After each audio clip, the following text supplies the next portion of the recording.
Puji syukur kita panjatkan kehadirat Allah Subhanahu wa Ta'ala pada hari ini. Alhamdulillah teman-teman dapat berkumpul bersedia untuk melaksanakan kegiatan yang sebetulnya penugasan bagi saya untuk melakukan pengimbasan, berbicara tentang kaitannya dengan budaya positif yang nanti dibangun yang ada di sekolah dalam kaitannya ke depan adalah untuk kegiatan kurikulum merdeka. Ini sebetulnya bukan sekedar hanya untuk di murid, tetapi untuk kita semua. Kenapa? Nanti mungkin kalau kita mengikuti dengan seksama, yang saya anggap ini adalah penting, nanti akan merubah mindset serta paradigma kita yang sesungguhnya tentang mengajar, gitu kan. Mungkin selama ini sama aja, begitu kan. Tapi kenyataannya setelah saya pun menjalani ini ada sesuatu yang berbeda, gitu. Nah, jadi saya sendiri memohon kepada teman-teman karena ini hanya sebentar, gitu kan. Justru di sini saya minta peran aktifnya dari teman-teman, dan ini secara ikhlas. Artinya ikhlas itu keluarkan dari hati nurani teman-teman secara jujur. Nanti akan bisa diresapi maknanya, begitu. Baik, dalam kegiatan ruang diseminasi budaya positif ini ada 5 hal yang nanti akan saya sampaikan. Yang pertama adalah disiplin positif dan nilai kebajikan. Yang keduanya adalah teori, motivasi, hukuman, penghargaan, dan restitusi. Yang ketiganya adalah keyakinan kelas. Yang keempatnya adalah posisi kontrol. Yang kelimanya adalah segitiga restitusi. Apa sih? Ini adalah yang ada di sekolah kita dalam kehidupan kita sehari-hari. Karena kita sebagai guru, sebagai pengajar, kadang-kala ya lupa kalau segitu aja ngajar aja, udah selesai. Tapi pada esensinya kita sudah berbuat tapi tidak beramal, gitu. Sayang sekali, gitu. Yang setelah kita rasakan kita sudah berbuat tapi tidak berpahala. Karena apa? Nilainya tidak ada ternyata, gitu. Ini yang harus kita renungi atau maknai. Kita masuk pada yang pertama adalah disiplin positif dan nilai kebajikan.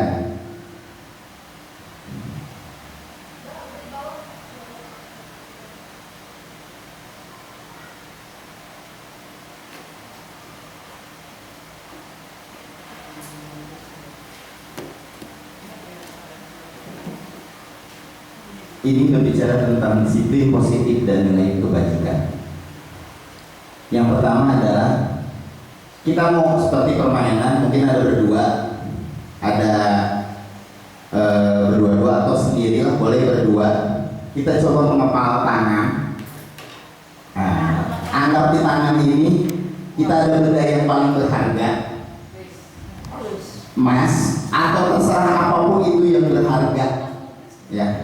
Terus minta temannya untuk membuka, tapi kita mencoba mempertahankan. Itu terserah apakah mau Bapak Ibu pertahankan atau mau dibuka. Ini sesuatu yang di genggaman kita adalah sesuatu yang sangat berharga dalam hidup kita. Silakan bayangkan itu apa. Terus genggam tangannya, terus boleh dirayu oleh temannya untuk membuka, dan apa Bapak Ibu mau dibuka atau seperti apa nanti yang diperlakukannya. Silakan. Mulai. Silakan. Ini saling mengepal. Iya, saling mengepal, sama-sama menyimpan sesuatu yang berharga.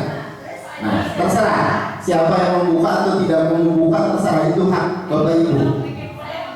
Nah, kalau dibuka berarti disampaikan apa yang benar-benar berharga dalam diri ibu bapak.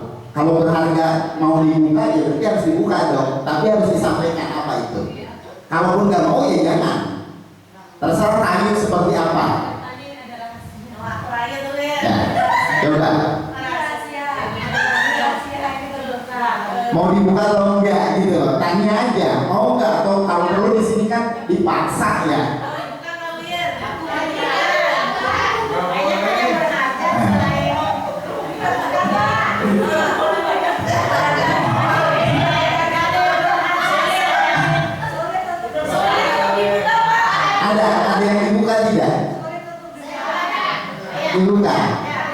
Boleh disampaikan ke Bu Win apa itu? Ide-ide untuk membangkitkan anak-anak kelas kita. Oke. Yang lain tidak ada yang membuka, sangat rahasia berarti. Oke. Ini rahasia banget ya. Itu sebenarnya saya nggak boleh orang lain tidak boleh membuka. Nah, ini masuk ke dalam pertanyaan. Tadi kita sudah melaksanakan buka atau tutup seperti itu. Ada satu hal yang kita pelajari dengan kita menyimpan itu, yaitu apa? Kontrol. Bahwa apa yang kita miliki, apa yang kita yakini, orang bangsa sedemikian rupa pun tidak akan bisa terbuka. Itu yang dimaksud dengan kontrol. Siapa yang mengontrol itu? Ya, ini nilai bahwa sebuah kontrol adanya di dalam diri kita. Ya. Bahwa dalam kondisi seperti apapun, satu hal, orang lain tidak akan bisa mengontrol apa yang ada di dalam diri orang, di orang lain lagi. Ini konsep. Kalau yang dibuka, kita akan nanti pelajari kenapa dia dibuka. Nah, bahwa ketika kontrol kita memegang sesuatu kita buka, tetap konsepnya adalah kita yang mengontrolnya. Saya mau membuka. Itu bentuknya. Ini kita sebagai guru harus paham tentang ini. Kita kembali sebentar, azan dulu. Suatu hal yang niscaya. Kenapa? Bahwa pada dasarnya kita tidak dapat memaksa murid. Karena seperti tadi teorinya, bahwa kita sedang mendengar sesuatu, kalau orang itu tidak mau dibuka, dia tidak akan bisa. Siapapun itu, termasuk guru. Ini berarti kita yang selama ini salah. Bahwa miskonsepsi kita adalah guru ilusi bahwa guru dapat mengontrol muridnya. Berarti tidak bisa. Yang kedua, ilusi bahwa semua penguatan positif efektif dan bermanfaat. Di situ dijelaskan bujukan adalah bentuk kontrol. Kita membujuk anak, kita merayu anak, tidak akan berhasil. Selama ini kita mengajar seperti itu. Ayo dong nak, gini atau bujukan. Ya benar, nanti ibu itu hanyalah ilusi doang. Jadi jangan berharap anak akan berubah. Terus yang ketiganya, kritik membuat orang merasa bersalah dapat menguatkan karakter. Kita kadang berpikir satu, kita omelin anak, kita kritik anak, menganggap bahwa anak ini akan semakin baik. Pada kenyataannya teori itu tidak berhasil. Ini yang salah dari kita. Ya, karena yang kita cari adalah bukan itu. Tujuan kita mengajar itu apa sih, gitu kan? Niatnya kan untuk merubah watak karakter, tapi dengan teori-teori cara-cara ini justru ini hanya sekedar ilusi. Terus yang selanjutnya, satu hal ini yang paling penting, ilusi bahwa orang dewasa memiliki hak untuk memaksa. Itu kebanyakan kita guru merasa kita orang dewasa, terus maksa ke anaknya, diam, ayo dengarkan. Ini bentuk pemaksaan. Ini yang selama ini kita laksanakan, paradigma ini yang sudah berkembang selama ini, dan itu dianggap benar oleh guru. Padahal semuanya adalah miskonsep. Kita masuk ke dalam selanjutnya. Ini yang sekarang justru dimunculkan. Selama ini kita didorong oleh yang namanya stimulus respon. Dasar kita bekerja itu, dasar kita melakukan perintah kepada murid itu, dasarnya adalah laksana, terus direspon. Laksana yang pertama, dalam sebuah stimulus respon, realitas itu adalah kita sama. Bapak mengajar, kamu belajar, bahwa kita sama-sama di kelas. Itu stimulus respon. Selama ini yang kita kerjakan. Terus dalam teori kontrol yang saat ini sedang berkembang adalah bukan itu, menyatakan bahwa kita berbeda. Saat murid sekelas dianggap sama, biasanya begitu. Padahal kita harus meyakini bahwa di setiap diri murid berbeda. Yang selanjutnya, semua orang melihat hal yang sama. Anak suruh memandang dengan sudut pandang yang sama. Padahal dalam teori kontrolnya yang sebenarnya adalah setiap orang memiliki gambaran yang berbeda. Dilanjutkan, kita mencoba mengubah orang agar berpandangan sama dengan kita. Itu yang sering guru lakukan. Agar biar orang sepakat dengan murid kita, sama dengan kita. Padahal kita berusaha memahami pandangan yang berbeda. Karena setiap orang apa? Semua perilaku memiliki tujuan. Itulah dia ke situ. Kalau yang di dalam stimulus respon, perilaku buruk dilihat sebagai suatu kesalahan. Anak yang jelek, anak yang nakal itu selalu kita bermindsetnya salah. Padahal tidak seperti itu dalam teori kontrol. Dia dianggapnya adalah ketika anak nakal harus kita pahami mau apa sih tujuan dia. Gitu. Apa sih ada maksud, begitu lah. Anak nakal itu pasti ada maksud. Gitu. Nah itu yang harus kita luruskan secara bersama. Selanjutnya, orang lain bisa mengontrol saya. Nah itu guru. Atau murid merasa gurulah yang mengontrol saya, bukan dirinya. Tapi kalau hanya dalam teori kontrol, hanya diri kita yang bisa mengontrol kita. Selanjutnya, saya bisa mengontrol orang lain, itu salah. Yang benar adalah saya tidak mengontrol, tidak bisa mengontrol anak didik atau orang lain. Karena kita munculnya dalam percakapan dalam sekolah, kita sesama guru, dia mau begitu sih, gitu kan? Atau harusnya kan begini ya. Itu ya pemahaman kita kadang ngobrolin orang lain, padahal sebetulnya itu salah. Bahwa ya itu tadi tidak ada yang bisa mengontrol selain dirinya. Selanjutnya apa? Pemaksaan ada pada saat rujukan gagal. Nah ini yang selalu terjadi. Guru tidak berhasil memaksa anak dengan emosi. Itu yang terjadi. Kita harus akui sebagai guru.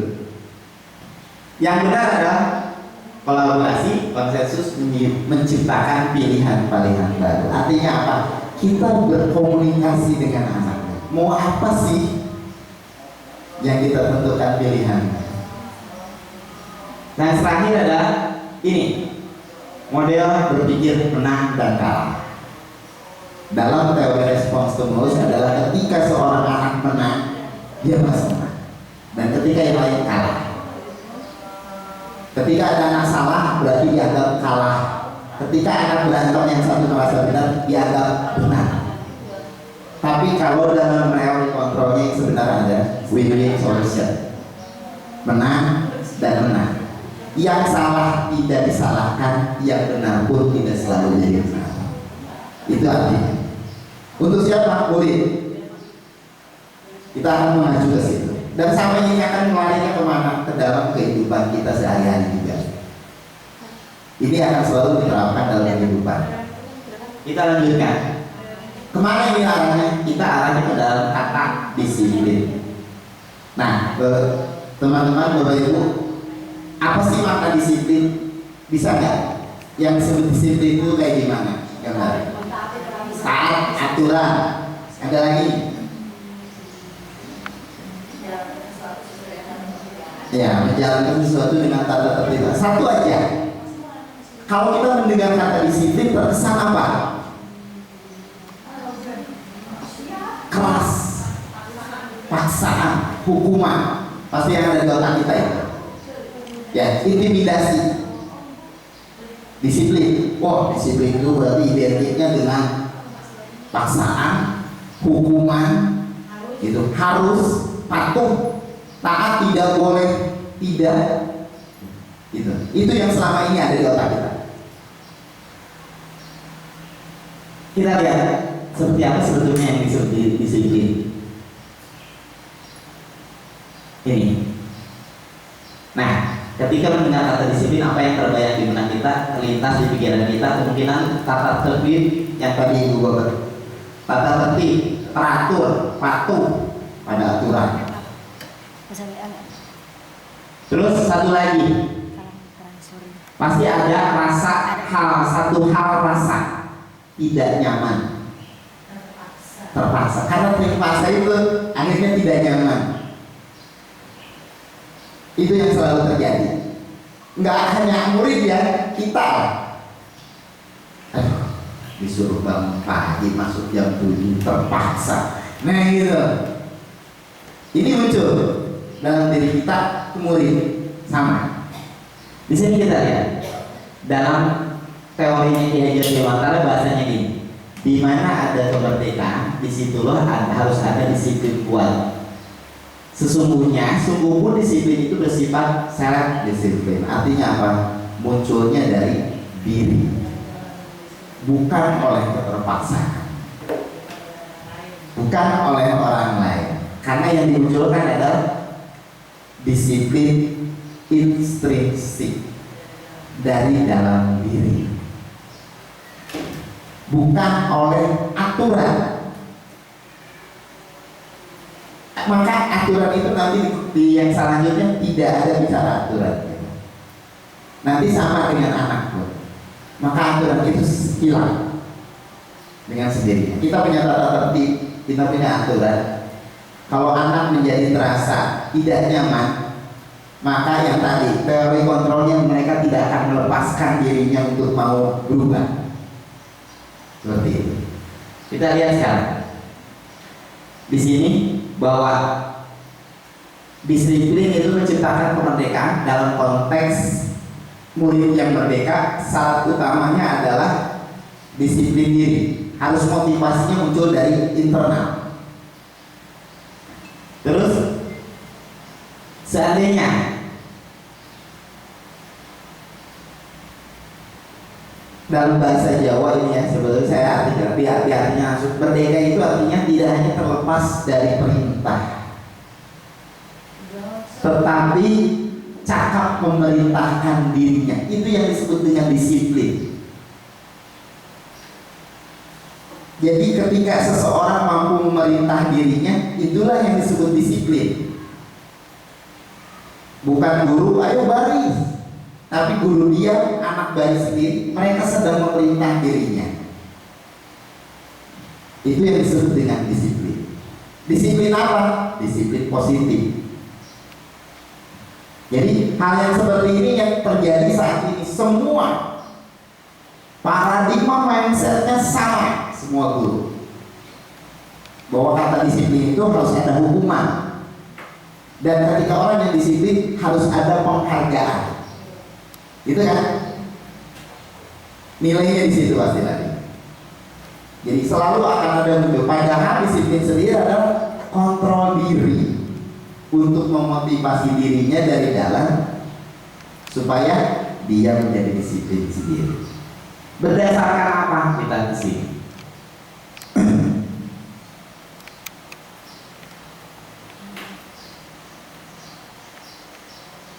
Ini bahwa disiplin itu harus berasal pada diri berdasarkan nilai-nilai kebajikan.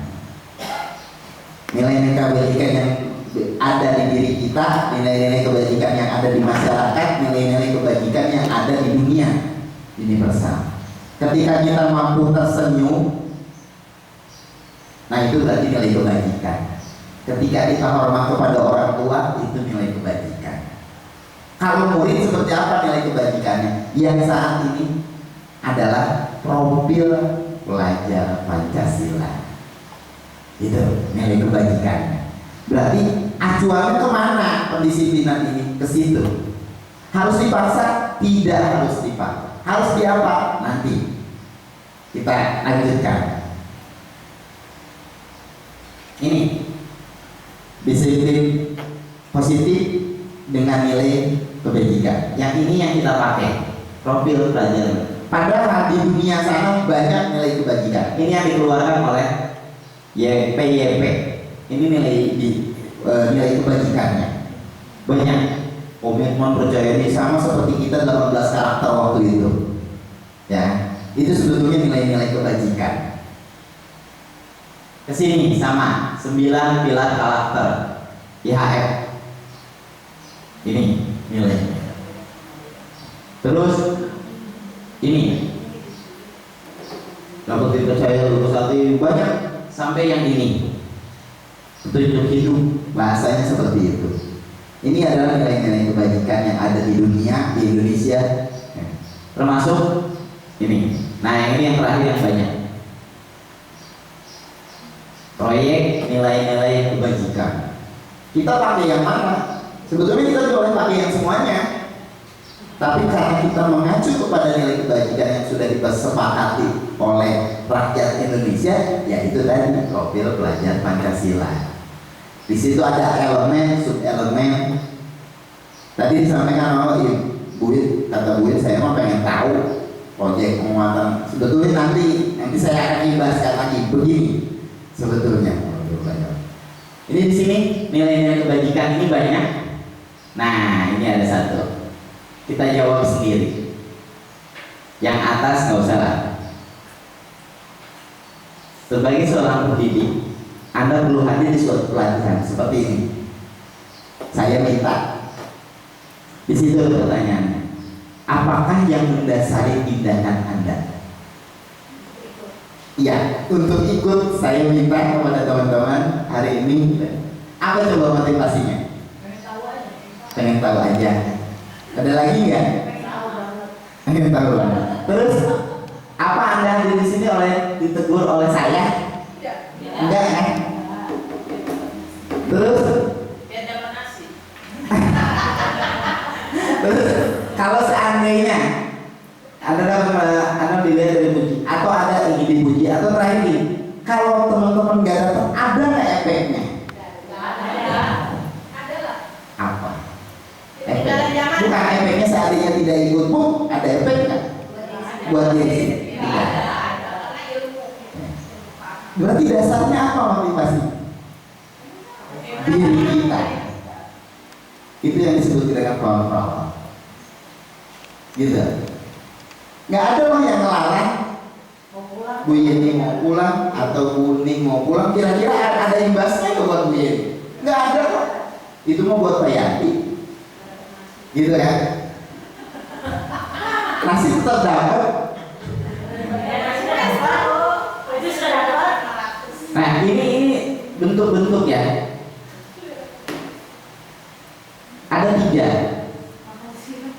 Ini menghindari ketidaknyamanan atau hukuman. Anak datang ke sekolah tepat waktu, tanyakan motivasinya apa. Pasti dia takut dihukum, takut dimarahi. Berarti ada satu hal, bahwa dia menghindari ketidaknyamanan atau hukuman. Sama seperti kita datang tepat waktu, takut diomelin kepala sekolah. Pas nggak ada kepala sekolah, siap. Berarti tidak ada sebetulnya motivasi itu. Gitu. Terus yang keduanya, mendapat imbalan. Tadi yang Bu Yani siapa? Dapat nasi. Ini yang kedua, mendapat imbalan atau penghargaan dari orang lain. Itu ada, gitu loh. Ya kan? Bahwa ketika kita hadir ada misi. Oh, biar dipuji, biar dapat amplop. Itu kan kadang-kadang begitu ya. Saya itu merasakan itu. Oh, ada amplopnya. Gitu kan? Semangat lah saya. 2 motivasi. Yang ketiganya, ini menghargai nilai-nilai kebajikan diri sendiri. Nah, pasti akan muncul yang ikhlas itu yang mana? Yang ketiga. Nah, kita berangkat, disuruh kepala sekolah tanpa berbicara tentang kos, karena memang nilai kita meyakini, gitu. Kita meluruskan paradigma cara berpikir. Ya, ya jujur. Kita kalau keluar pasti nanya kan, ya kan? Ada ongkosnya kan nih, gitu kan? Itu kan berarti motivasinya satu, ibadah. Padahal sebuah perilaku manusia itu harus diyakini oleh dirinya. Yang paling penting yaitu tadi meyakini nilai-nilai kebajikan diri sendiri. Bahwa kita melakukan ini kita yakin. Ada satu orang mungkin yang berbicara gini, saya yakin dengan saya menolong orang lain saya akan dapat rezekinya di luar sana. Betul kan? Itu merupakan nilai keyakinan bahwa diri sendiri. Saya tidak perlu dari sini dapat balasannya, tapi saya dapat dari yang lain. Itu berarti meyakini. Yang penting adalah kita meyakini apa yang kita lakukan. Ini yang sering kita terlupakan. Lanjut. Bila sekolah tidak ada aturan, memberikan surat teguran, memberikan apakah akan tetap datang tepat waktu, nah gitu kan, balik ke diri kita. Karena sebetulnya mau ada nggak ada, saya bilang kita sama-sama mau ada mau nggak ada, saya ke sekolah aja, gitu. Urusan siang atau terlambat itu kalau kadang-kadang terlambat bukan karena kemauan, tapi ada yang berniat nggak ada kepala sekolahnya, siang aja, los. Berarti anak pun sama,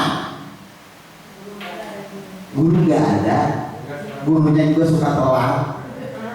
Padahal sebetulnya guru telat kalau anak sudah punya keyakinan dirinya, dia tidak akan melihat itu. Dia akan datang dengan tepat waktu, dia akan tertib di kelasnya. Nah, karena dia punya keyakinan. Ini yang harus kita terapkan. Tapi diri kita juga harus berubah dulu, gitu kan? Karena kita suri tauladannya, gitu kan?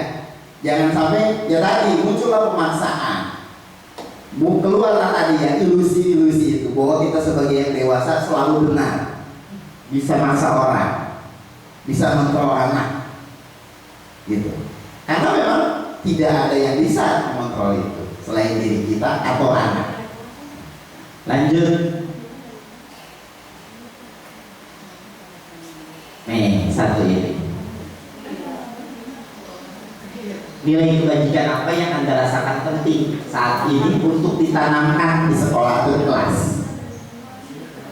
Coba. Nilai apa? Disiplin. Luas cakupannya satu kecil aja. Jujur. Bagian dari disiplin itu. Ada lagi. Menghormati, menghargai. Menghargai bukan guru saja, sesama teman, gitu. Ini nilai. Terus mengapa? Nah, itu pertanyaan selanjutnya. Nilai apa? Mengapa? Kenapa ada bahasa ini menghormati? Karena nilai kebajikan itu banyak. Kok kita memfokuskan kepada menghormati atau jujur? Apakah di kelas itu anak-anak yang tidak jujur? Gitu kan? Tinggal memunculkan inisiatif. Ini yang harus kita terapkan di kelas. Nah, penanaman keyakinan ini, budaya ini muncul dari masalah tadi. Di kelas ini tidak tertib, ada yang berantem, selalu berantem. Itu yang harus dimunculkan budaya positif. Saling menghormati.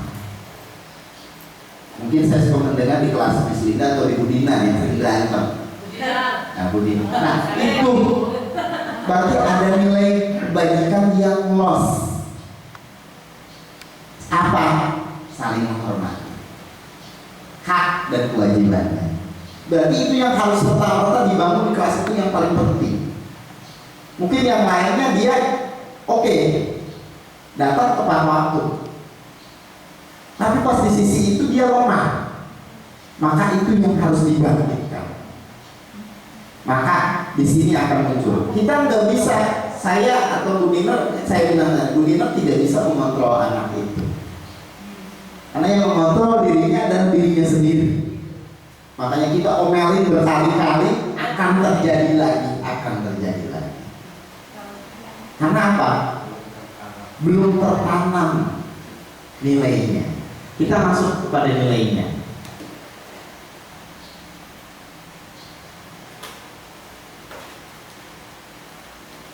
Nah, ini yang keduanya. Motivasi, hukuman, penghargaan, restitusi. Restitusi. Motivasi, bukan prostitusi, bukan retribusi. Di sini ada. Nah, di sini.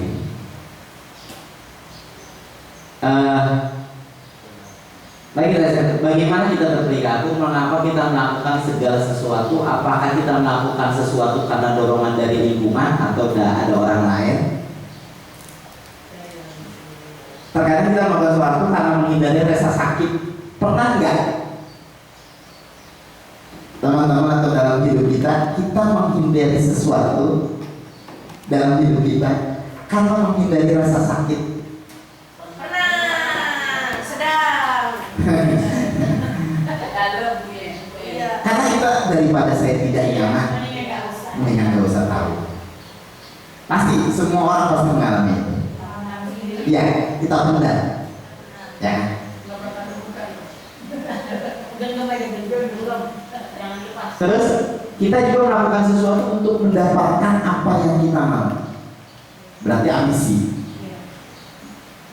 Apapun akan menjadi benar ketika kita punya ambisi. Walaupun langkahnya salah. Ini bentuknya adalah motivasi. Motif. Ketika kita melakukan sesuatu, kita menutup diri. Takut bisa tersakiti diri saya, kita menutup diri. Itu motivasi. Kita lihat ke sini.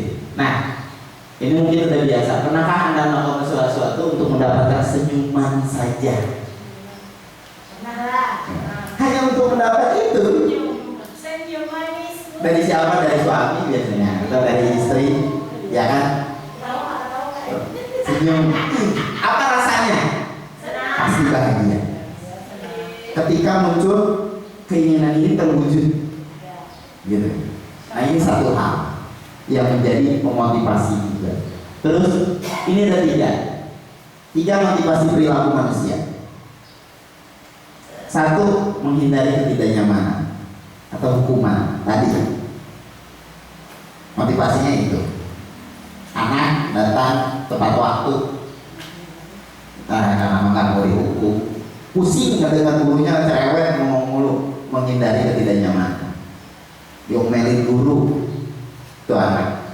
Jadi jangan dianggap anak datang tepat waktu itu suatu waktu, lihat kalau diomelin mendatang bahagia gurunya gitu, senang. Karena apa? Karena ini akan efeknya adalah sebenarnya mereka sedang menghindari permasalahan yang mungkin muncul daripada mereka secara fisik, psikologis. Menghindari, dia nggak mau dengar berisik. Di rumah sama, ada orang tua tidak mau marahin anaknya, anaknya nggak mau hidup. Nah, daripada berantem, itu namanya menghindari. Apakah jadi selesai masalahnya? Enggak jadi selesai. Yang ada tambah parah. Dan ketika loss, anak itu tidak ada kita, ya akan lebih parah, gitu kan? Yang keduanya, untuk mendapatkan imbalan atau penghargaan. Kita nanti akan lihat kasusnya. Satu, mendapatkan penghargaan. Guru kasih penghargaan, kasih stiker, bintang, reward. Ini yang sering dilakukan. Ayo anak, siapa yang bisa barisnya paling bersih, paling tertib, ibu kasih bintang.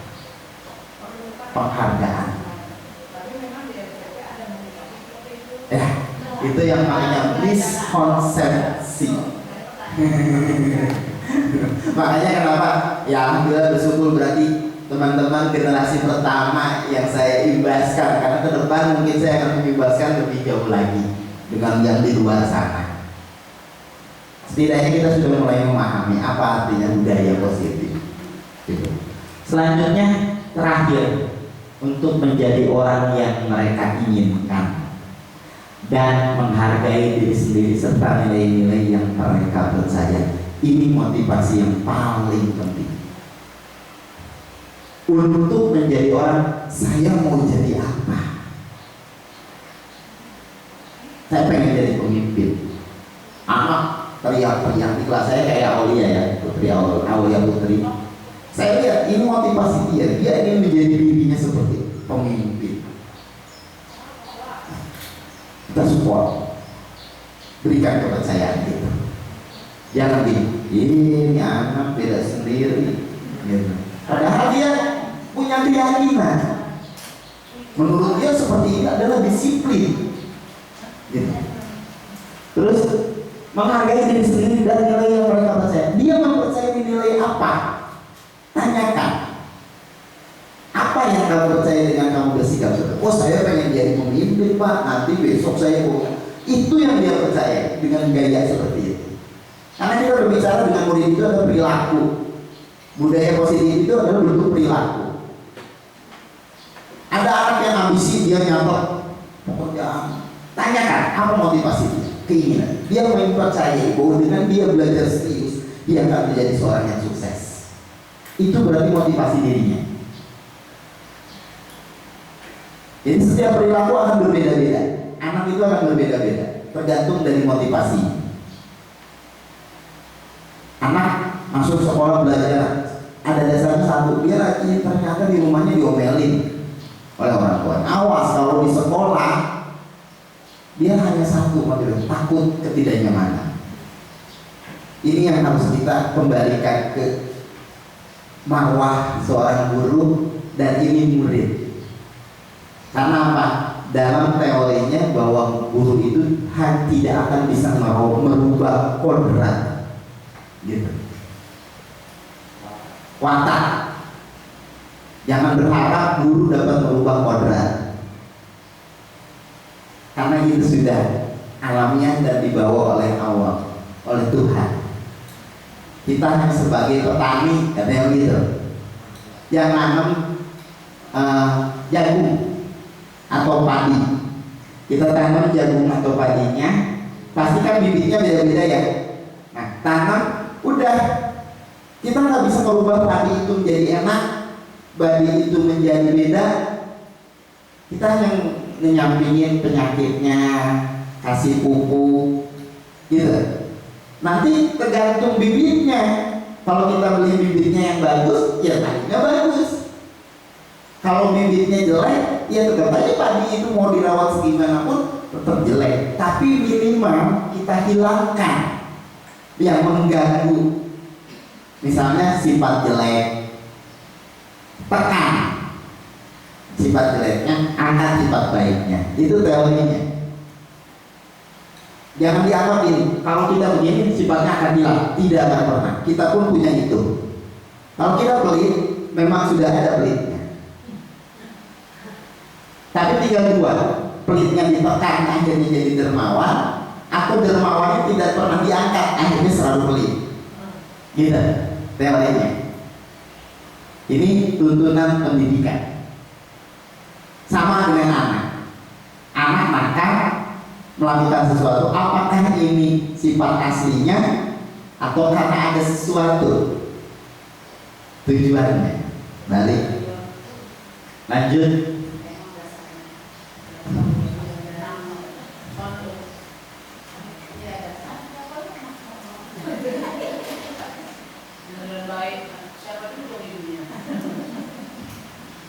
Nah ini hukuman dan penghargaan. Di sini apa? IPA menguasai pelajaran matematika, kurang menguasai, sehingga pada saat belajar itu berarti dia lebih banyak berdaya diri atau menggambar di buku pelajarannya. Pada saat guru matematikanya pasti menanyakan pertanyaan, IPA menjadi gugup dan sengaja menjatuhkan tasnya dari kursi, serta tiba-tiba menjadi gagap pada saat berupaya menjawab. Seluruh kelas pun tertawa melihat perilaku IPA yang bicara tergagap dan terkejut tersebut. Pasien pada saat itu membiarkan teman-temannya menertawakan. Terus IPA tergagap dan malu luar biasa, malahan minta IPA untuk maju dan berdiri di depan kelas sambil menunjuk hidungnya karena tidak bisa menjawab pertanyaan. satu hal di sini. Apa Anda setuju dengan tindakan Pak Seno? Tidak. Kenapa? Pertama, pasien memalukan. Mempermalukan. Ya. Terus yang kedua, nah, menurut Anda tindakan Pak Seno itu hukuman atau konsekuensi? Konsekuensi. Oke, nanti kita kupas. Kita bedakan sekarang hukuman, konsekuensi, dan restitusi. Apa bedanya? Gitu kan? Kesini. Kata disiplin pada kata konsekuensi, hukuman, disiplin akan mengartikan nanti nilainya berbeda. Kemana nilainya? Kesini nilainya. Ini. Bahwa ketika bicara hukuman, bahasanya adalah sesuatu identitas yang gagal dari diri anak. Berarti tidak ada motivasi sama sekali, karena sudah dianggap gagal.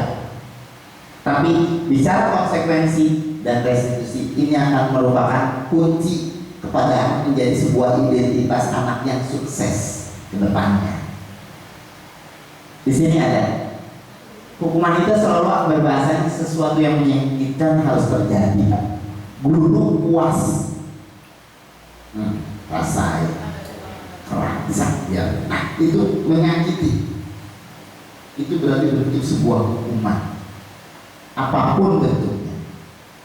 Yang tadi si Pak Seno ini, dia melihat si Ipa ditertawakan, dia merasa puas, maka bentuknya menjadi sebuah hukuman. Ya, biar. Nah, kita ada nilai seperti itu. Dari tadi sih nggak merhatiin, gitu kan? Yaudah begitu ya kita ya. Kalau ada anak cenderung. Yang selanjutnya, tidak nyaman untuk murid untuk jangka waktu panjang. Ketika kita memberikan hukuman, jangan diharap hukuman itu akan berdampak saat itu. Dia akan tersimpan dalam hidup, psikologinya, psikisnya, sampai dewasa. Akan dibawa. Ini hukuman. Terus korban mendapatkan keadilan. Ketika dia berangkat merasa puas, saya adil diperlakukan. Yang dihukum, yang ternyata terbuk, itu hukuman. Betul nggak? Betul, biasanya kita betulkan itu nih biar adil, puas. Yang memukul dihukum, yang aja udah kamu minta maaf, mendapatkan keadilan. Hukuman namanya.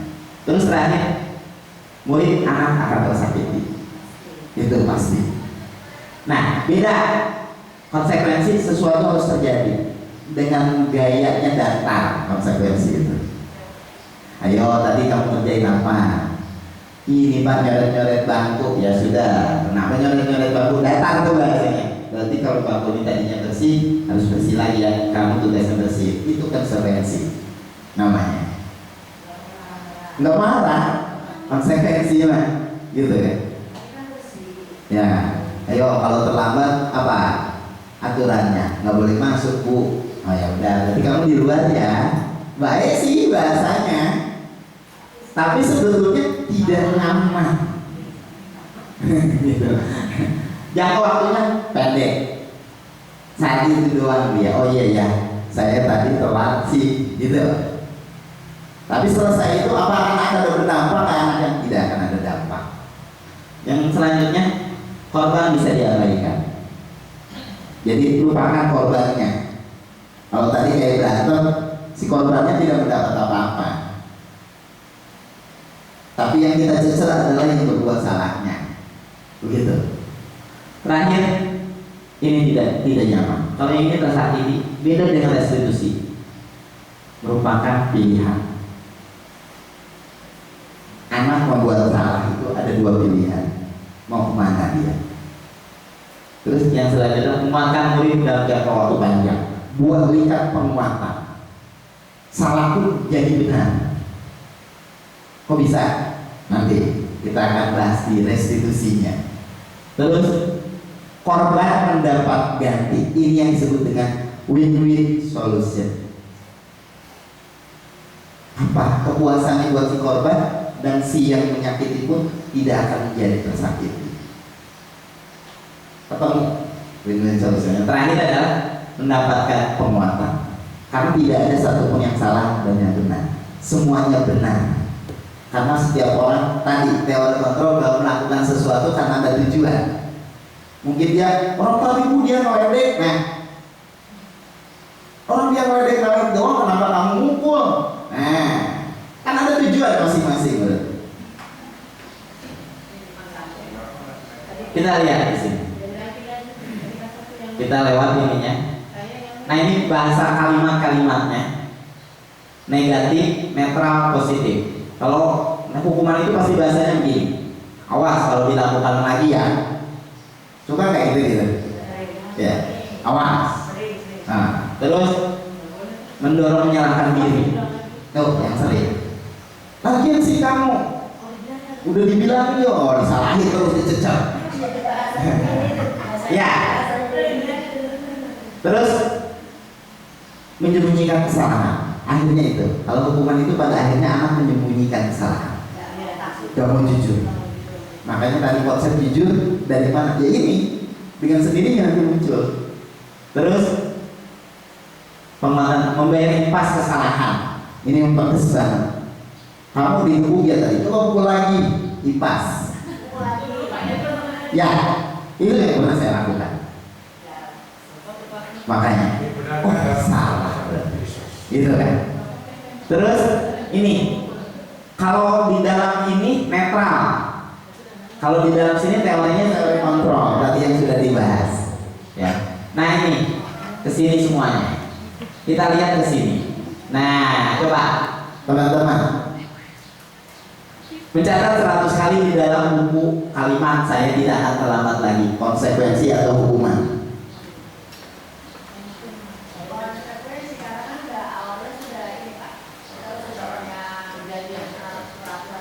Punya peraturan di kelas. Oke. Yang kedua, lari mengelilingi lapangan basket 2 kali karena terlambat hadir sekolah. Kenapa? Apa enggak? Landasan. Si hukuman ada konsekuensi karena mungkin dari awal tadi sudah Ada aturannya. Jadi kalau hukuman itu tidak ada korelasi dengan apa yang dilakukannya. Seperti tadi, mencatat 100 kali dalam buku saya tidak akan terlambat lagi mencatat. Sementara dia perbuatannya terlambat, nggak sinkron, walaupun dibuatkan aturannya. Aturan ini nggak sinkron, gitu. Nah berarti ini bentuknya apa? Hukuman, gitu. Dipahami ya. Terus lari mengelilingi lapangan basket karena terlambat datang habis, hukuman. Nggak nyambung gitu. Nah ini membersihkan coretan yang dibuatnya ditulis di meja tulis, konsekuensi itu larinya. Terus diminta usaha 15 kali karena tidak menggunakan masker, hukuman. Nggak ada hubungannya. Mengganti kertas tugas teman yang dicoret-coret, konsekuensi. Berjemur di lapangan basket pukul 12 karena siang karena mengobrol dengan teman, hukuman. Murid diminta bertelanjang kaki sepanjang hari karena tidak menggunakan sepatu warna hitam, konsekuensi. Kan dilepas berarti sepatunya. Berdiri di depan kelas sambil mengangkat kaki satu karena tidak bisa menjawab pertanyaan, hukuman. Membersihkan tumpahan air di meja karena tersenggol pada saat belajar, konsekuensi. Terus kehilangan 10 menit jam istirahat untuk mengerjakan tugas karena tertinggal datang terlambat, konsekuensi. Duduk di bangku di pinggir lapangan jam istirahat tidak diizinkan karena tidak diizinkan oleh masuk karena menderai teman saat bermain di lapangan, hukuman. Ya. terlambat hadir di pelajaran daring 15 menit dan diminta tinggal 15 menit. Konsekuensi. Lari mengelilingi lapangan basket 2 kali karena terlambat 10 menit untuk pelajaran PJOK. Konsekuensi. Karena PJOK. Gitu. Membersihkan WC karena mematahkan pensil kawannya. Hukuman. Gak nyambung kan, kelihatan. Gitu. Jadi kita pun membuat sebuah aturan itu harus ada korelasi kalau untuk bicara tentang konsekuensi. Tapi sebenarnya sudah tidak ada konsekuensi. Karena harus adanya adalah restitusi. Gitu. Jadi akhirnya ini yang misalnya dihukum oleh penghargaan. Ini yang paling bahaya. Tadi kan hukuman, motivasi, hukuman, penghargaan. Malah ada bahasanya dihukum oleh penghargaan. Kita berulang kali menjanjikan hadiah kepada anak berperilaku bertanggung jawab atau kepada seorang mempelajari sesuatu atau kepada seorang, maka kita sedang berasumsi bahwa mereka tidak dapat melakukannya dan mereka tidak akan memilih untuk melakukannya. Dengan penghargaan itu bahwa kita punya keyakinan bahwa dia itu nggak bisa. Nah, dan kita pun yakin bahwa dia pasti tidak akan mau melakukan. Itu motivasi dari kecilnya saja sudah salah.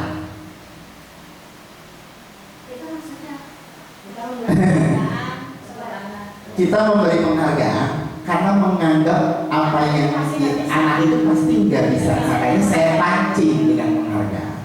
Dan pasti nggak mau melakukan, makanya saya pancing dengan penghargaan.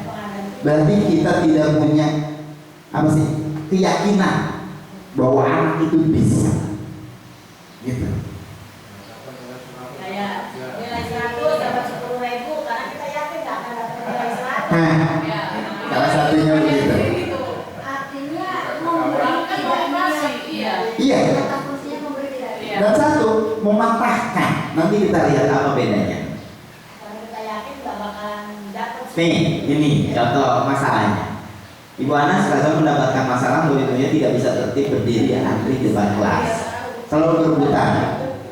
Nah, terus dia membuat sesuatu yaitu berpikir cepat mengandalkan stiker bintang. Bagi anak yang ini, siapa yang bisa berdiri berbagai sapi dapat bintang dari Bu Anas. Wow, anak rajin, rapi, ya kan?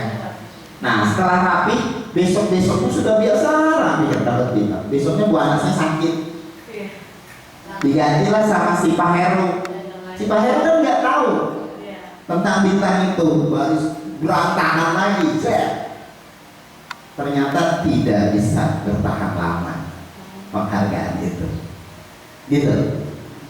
Ini artinya penghargaan, bahwa penghargaan itu tidak ada nilainya. Hanya menggantungkan kepada seseorang yang memberi penghargaan. Tidak tertahan, berjangka panjang. Jadi kita jangan sekali-kali memberi penghargaan itu, baik kepada murid maupun kepada anak kita pada akhirnya. Berarti yang selama ini dilakukan kan sudah dijalankan. Betul. Berarti tidak betul. Jadi bukan masalah tidak betulnya. Jadi kita miss tentang ini. Kalau bicara tidak betul, ya mungkin tidak betul karena ternyata hanya jangka pendek. Karena hasil dari sebuah perkembangan kurikulum itu kan 10-20 tahun perilakunya. Banyak anak-anak sekarang yang tidak punya keyakinan tentang kebaikan.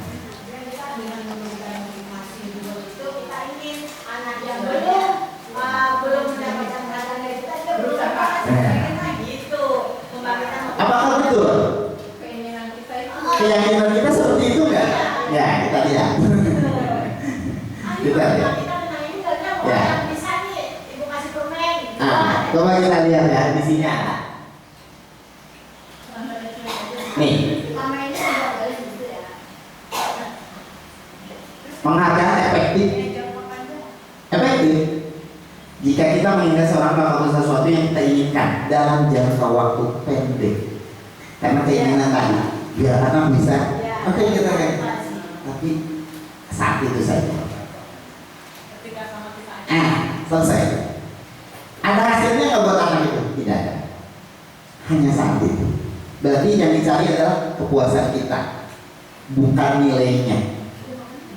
Gitu. Boleh nggak? Boleh.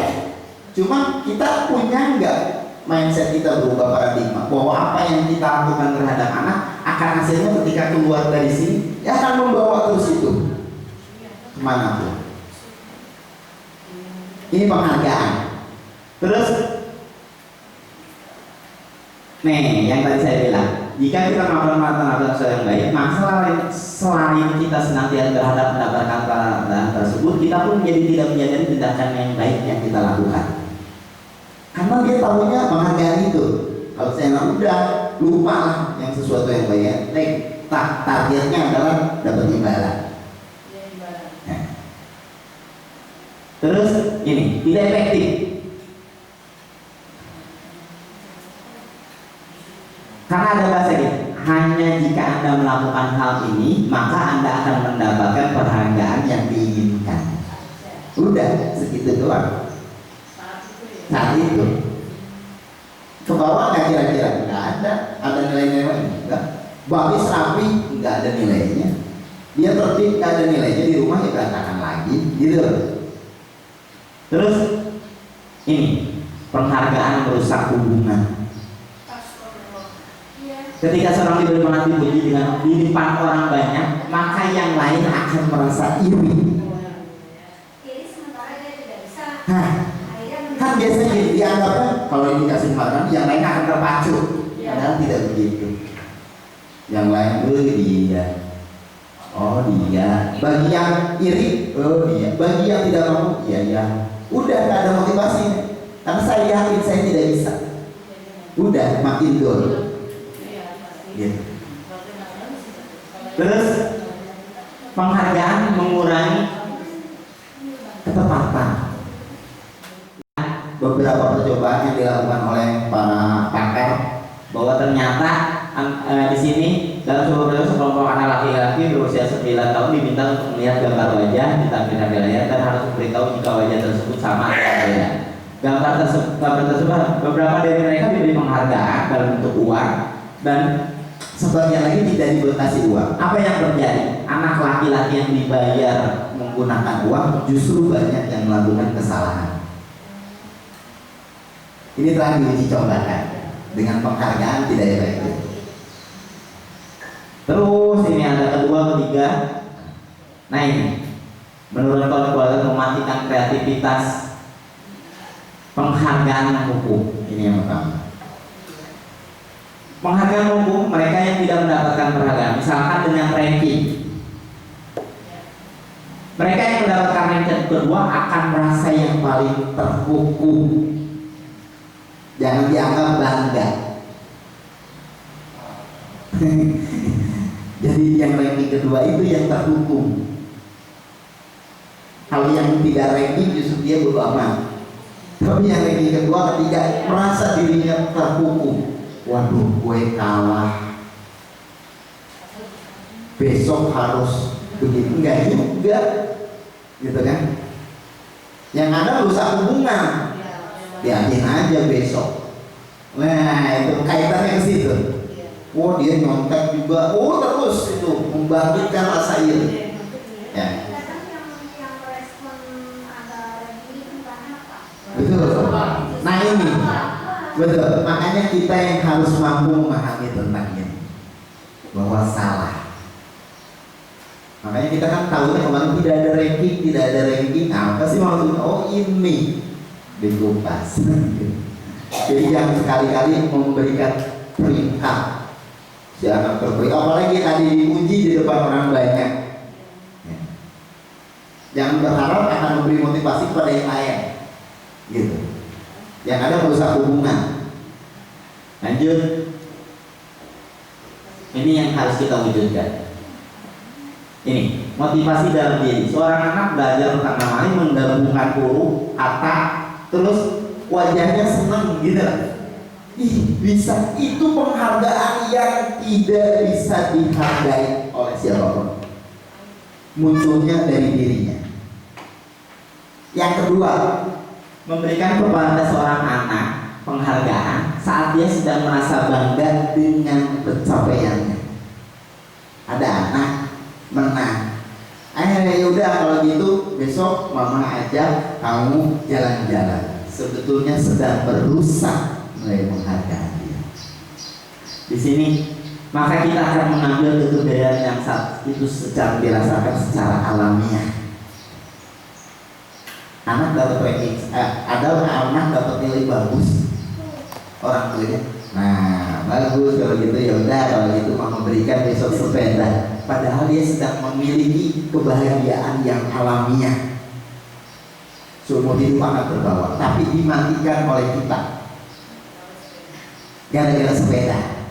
Atau ya tadi anak sedang bahagia bisa merangkai huruf, oh bagus nih kalau gitu ibu kasih permen, mati kebahagiaan dia. Tidak berubah dari yang alamiah. Tadi alamiah kok senangnya, tapi sekarang jadi bangga sama permen. Jangan dikasih apa-apa, tapi kita justru support. Hebat, udah cukup. Betul. Nah, hebat tuh, keren, pintar. Itu mengembangkan kekuatan dia. Nah ini yang terakhir, kita masuk penghargaan restitusi. Ini pendekatan disiplin positif. Ya, kita lihat di sini.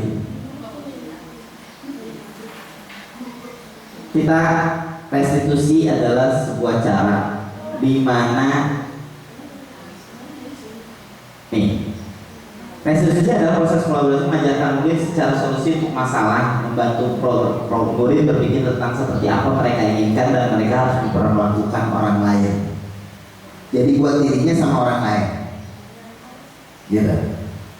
Ini restitusi. Kita bicaranya, kamu tuh sebetulnya mau apa? Terus pengennya teman kamu itu apa? Harus bagaimana? Ini yang akan nyambung. Jadi kita selalu melemparkan itu, restitusi, pilihan. Terus ini, restitusi membantu murid menjadi lebih memilih tujuan, disiplin positif dan memulihkan dirinya setelah berbuat salah. Sudah salah, kita selalu bahas lagi. Gak apa-apa, Bapak juga pernah salah. Jadi ya, kamu sih seolah-olah salah itu mutlak.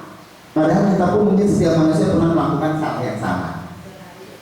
Anak terlambat, kamu terlambat. Enggak, Bapak juga pernah terlambat kok. Menguatkan identitas disebutnya. Di sini guru ketika anak berbuat salah dalam restitusi juga akan mengajak murid berefleksi tentang apa yang mereka lakukan untuk memulai kesalahan. Pendekatan restitusi tidak hanya menguntungkan korban, tetapi juga menguntungkan orang yang telah berbuat salah, yang disebut win-win solution. Terus restitusi bukan untuk menebus kesalahan, namun belajar dari kesalahan. Nah itu yang akan membekas dalam hidup anak adalah belajar dari kesalahan. Kaji, kupas, angkat apa salahnya dia. Terus biar dia yang mengungkapkan, iya saya salah. Nah itu restitusi. Iya Bu, tadi saya bikin ini, betul nggak? Ya salah sih Bu, harusnya gimana? Harusnya kan gini ya Bu. Dia ngungkap sendiri yang benarnya seperti apa. Nah, kamu besok pengennya gimana? Ah, besok Bu saya nggak mau lagi deh kayak gitu. Udah, itu kuat. Karena yang bicara dia, kita mah cuma nonton. Hanya mancing dengan pertanyaan-pertanyaan seperti itu. Udah, ini nanti memperbaiki tawaran bukan paksaan. Nah, ini ada tawaran buat restitusi Bu dipaksa, bukanlah restitusi yang sebenarnya. Satu hal yang restitusi kalau dipaksa bukan restitusi yang sebenarnya. Ayo duduk kamu. Coba kamu maunya apa? Coba maksa itu restitusinya benar ini. Jadi kalau begitu, kamu merasa salah nggak? Iya aja. Ayo kamu ngaku salah apa enggak? Itu namanya restitusi memaksa. Iya makanya. Nah yang keduanya enggak yang menjadi ya.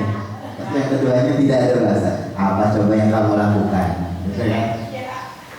Ini Pak, ini itu langsung dia down. Oh iya benar ternyata. Gitu.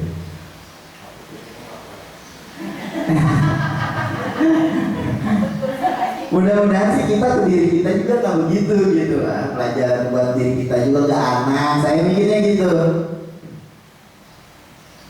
Terus kita lewat sini, kita lanjut ke satu lagi, keyakinan kelas. Nah ini muncul. Nih di sini ada pertanyaan. Mengapa keyakinan kelas? Mengapa tidak aturan saja? Ada katanya peraturan kelas. Kok kita bikin keyakinan? Bukan peraturan, kan peraturan lebih baik. Ya itu tadi tahapannya, karena adanya nilai disiplin, teori kontrol, gitu. Maka jadilah berubah, bukan lagi peraturan kelas, tapi keyakinan kelas. Keyakinan kelasnya kayak gimana? Buat kesepakatan bersama apa yang anak-anak yakini. Nah, satu hal yang kita yakini apa? Contoh, nih. Kita naik motor pakai helm. Kenapa?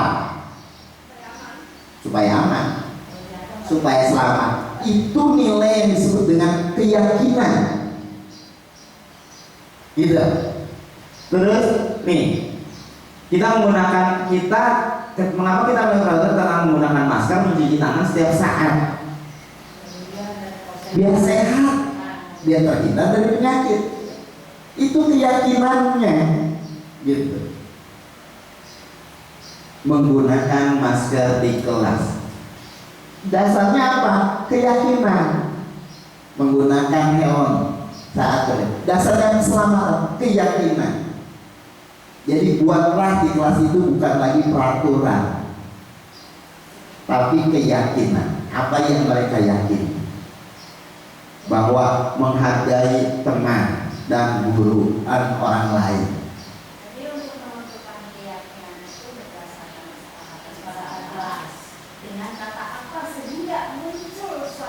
Betul. Caranya tadi, apa yang diyakini? Pak, pengen apa sih yang mereka impikan di kelas ini? Pengen bersih. Berarti kalimatnya kita mewujudkan sepakati dengan apa? Kami meyakini bahwa kelas ini bersih. Ya. Kelas rendah. Ini ada nanti konsepnya.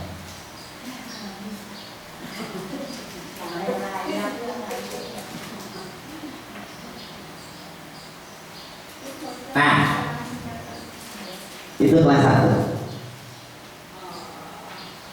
Setiap anggota kelas perlu belajar. Setiap anggota kelas perlu senang. Senang itu keyakinan nanti. Kebutuhan dasar manusia itu ada 5. Bertahan hidup, senang, kekuasaan, gitu kan. Terus kecukupan, bahagia, ya, kebebasan. Penuhi itu di kelas, maka tidak akan ada anak masalah. Senang, bertahan hidup, artinya dia tidak diganggu haknya, itu bertahan. Terus dia punya kekuasaan, dia mampu mengungkapkan itu kekuasaan. Terus merdeka, bebas. Penuhi itu dengan gaya belajar. Silakan terserah teman-teman seperti apa gaya sekolah belajarnya. Maka pasti yakin anak tidak akan mencari-cari masalah. Udah cukup. Nah, ini kelas 5. Selalu bersikap positif, senantiasa menjadi diri terbaik, percaya dan menghormati serta barang miliknya, berkomitmen. Kata berkomitmen mungkin terlalu tinggi untuk kelas 5. Gantilah, sepakat. Ini kan bisa muncul dari anak-anak. Jangan ada yang minjem bukan Bu, yang mau. Nah, kita sepakat bahwa barang yang ada di kelas ini adalah tidak boleh hilang. Kan mungkin ada anak yang suka ngambil. Nah itu berarti harus di rumah ada sebuah keyakinan. Tadi yang berantem tadi, kita sepakat saling menghargai. Tidak, kita jelaskan yang menghargai itu tidak memukul, kita barang orang di mana, biar dia sadar Ketika dia bermasalah seperti itu, tanyakan keyakinannya. Ini Kamu? dari kesepakatan satu kata kesepakatan itu maknanya sebenarnya luas. Luas. Oh baik, kita simpulkan teks pendek. Berarti, bu nggak boleh berantem, bu nggak boleh ngambil barang orang. Berarti itu hal yang menghargai orang lain. Gitu kan? Nanti ketika anak berantem, tanyakan gitu. Coba waktu itu kita bikin keyakinan kelas apa? Masuk di poin yang Nah, maksud apa tuh? Iya bu, nggak menghargai orang lain. Aku yakin itu ada.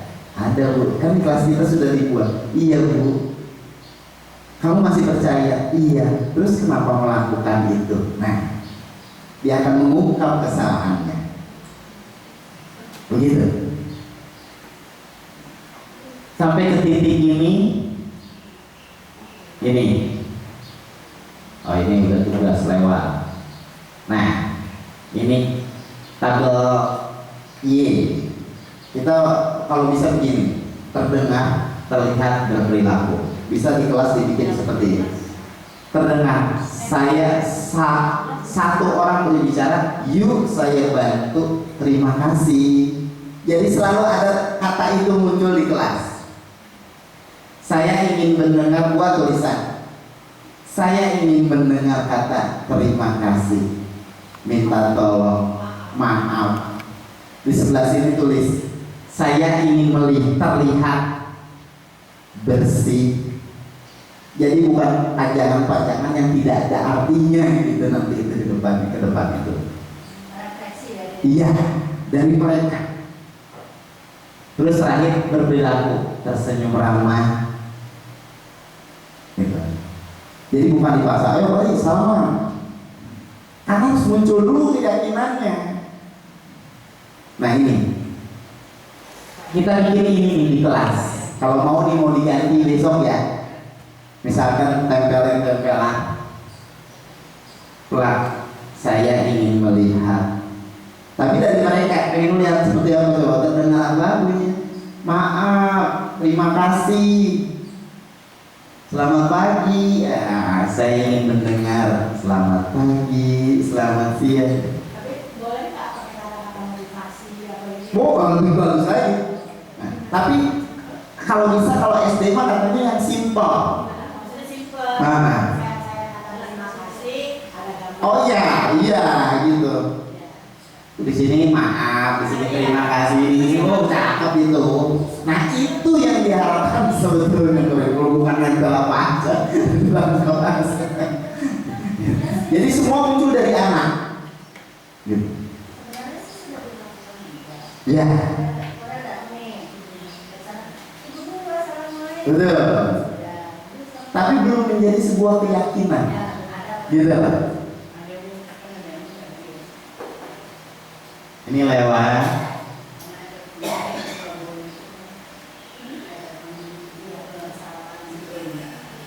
Nah, posisi kontrolnya di mana kita menentukannya? 5 posisi kontrol kita. Kita lewat saja langsung saja 5 posisi kontrolnya, yaitu kita sekali-kala berdiri sebagai penghukum. Guru, pasti bahasanya ini. Aturan ini dong peraturan. Kan udah begini. Ayo aturan ibu apa waktu itu? Posisi kontrol, penghukum. Terus selanjutnya ada, kamu selalu salah aja. Kamu gitu lagi. Berarti guru berada di posisi penghukum. Ini adalah yang paling terendah posisi guru. Ya. Yang kedua, membuat merasa bersalah. Ibu kecewa sama kamu. Ya, kero ini. Oh, dasar dia berok. Kayaknya pernah dilakukan. Ini kan introspeksinya bilang kasih akan terdekat. Gitu kan. Oh iya saya pernah melakukan ini. Gitu. Nih, udah berapa kali sih ibu bilangin kamu? Nah, anak itu langsung merasa bersalah. Nah. Terus gimana coba kalau orang tua kamu tahu? Nah, itu bahasa. Kan semua pernah kita lakukan itu. Ini menerapkan anak dijebloskan untuk merasa bersalah. Dua, menghukum merasa salah. Ini adalah dua guru terendah posisinya, gaya mengajarnya. Yang ketiganya adalah teman. Nah, ini lebih indah, teman. Minimal jadi teman dulu lah, kalau belum bisa jadi sampai terakhir tingkatan. Teman apa? Ini ada humor dengan murid. Terus bahasanya gini, ayo bantu ibu, ayo kamu kan ngerjain, kan ibu bantuin kamu deh. Pokoknya ntar ibu bantu kalau kamu. Nah, itu teman posisi. Ada kan nilai negatifnya? Ada. Murid akan tergantung kepada guru. Karena kalau dibantu, naik pemantau, ini monitor. Lihatin aja, guru nggak pernah komen. Lihatin doang pemantau. Salah, jebret. Kamu tahu nggak konsekuensinya tadi kan? Udah, tuh. Berarti kalau ini apa? Pemantau. Dilihatin satu-satu anak. Oh, ini begini. Bisanya mantau doang. Tapi tidak ada perubahan di anak. Tapi yang bagus adalah manajer. Ini posisi yang paling tertinggi dari spesifikasi guru saat ini. Dimana guru adalah posisi membuat sesuatu bersama dengan murid, mempersilahkan murid bertanggung jawab, beritahu, mendukung murid. Jadi apapun yang ada di kelas bukan karena kita. Yang membuat aturan keyakinannya murid, yang membuat terdengarnya murid, yang melakukannya murid, yang kita hanya mengarahkan saja. Nanti tinggal tanyakan ketika mereka berbuat salah. Itu. Di sini bahasanya seperti ini. Seorang manajer. Apa yang kamu yakini? Terus apa kamu meyakininya? Jika kamu meyakininya, kamu bersedia merubahnya enggak? Gitu aja, sederhana. Dan kita tidak perlu emosi dan kita menjadi manajer itu. Makanya buat dulu sistemnya, jadi kita duduk manis tanpa emosi. Kita kan suka darah tinggi ya kalau anak berantem atau berbuat salah. Sebetulnya dengan jadi manajer itu kita nggak darah tinggi, cukup aja kenapa nah apa keyakinan kita kemarin. Nah itu bahasanya terus ayo ya diam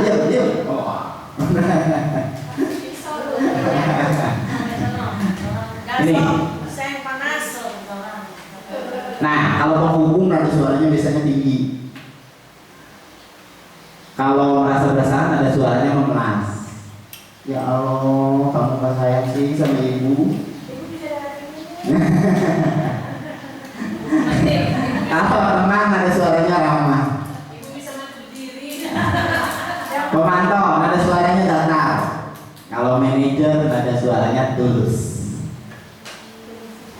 Karena memang dia tidak punya beban apa-apa. Tadi nggak, memang kamu ngelakuin apa tadi? Memang kamu nggak yakin. Nah, tulus aja udah, mengalir gitu aja.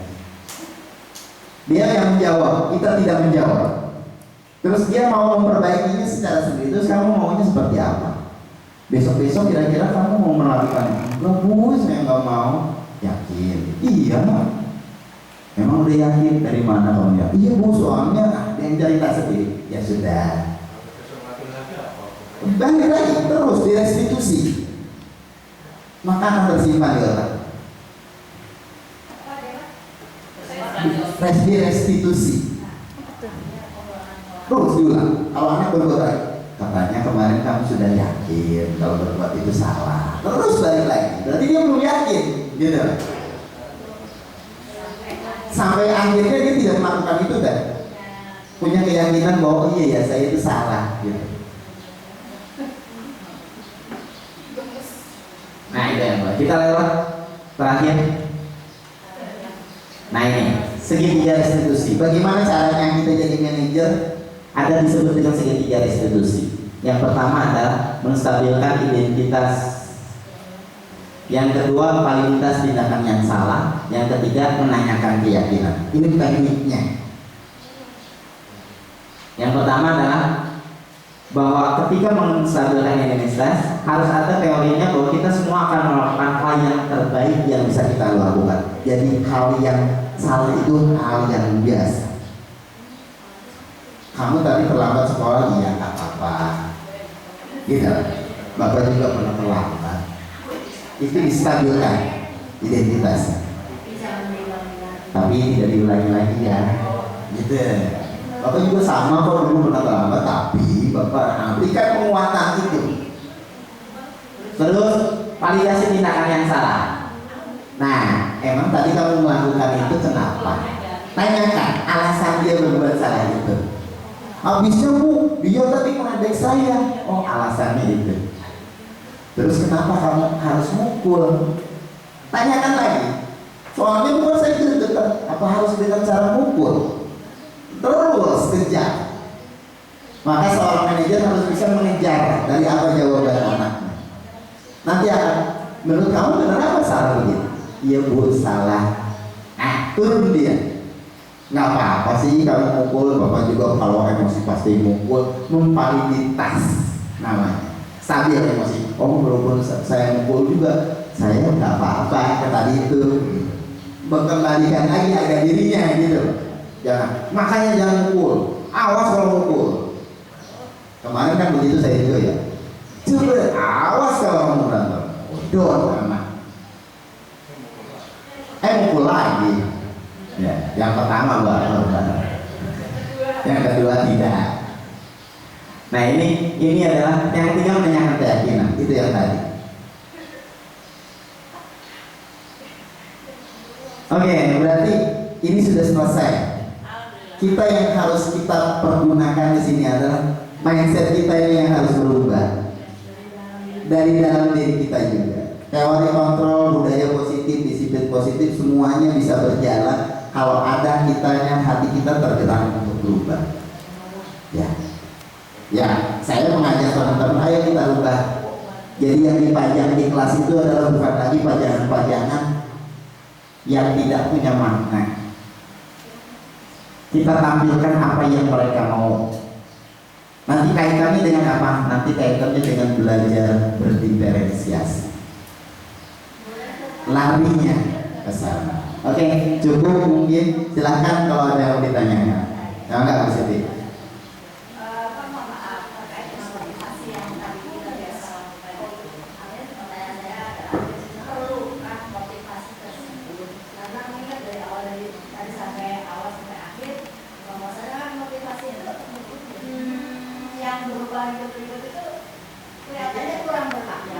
Betul.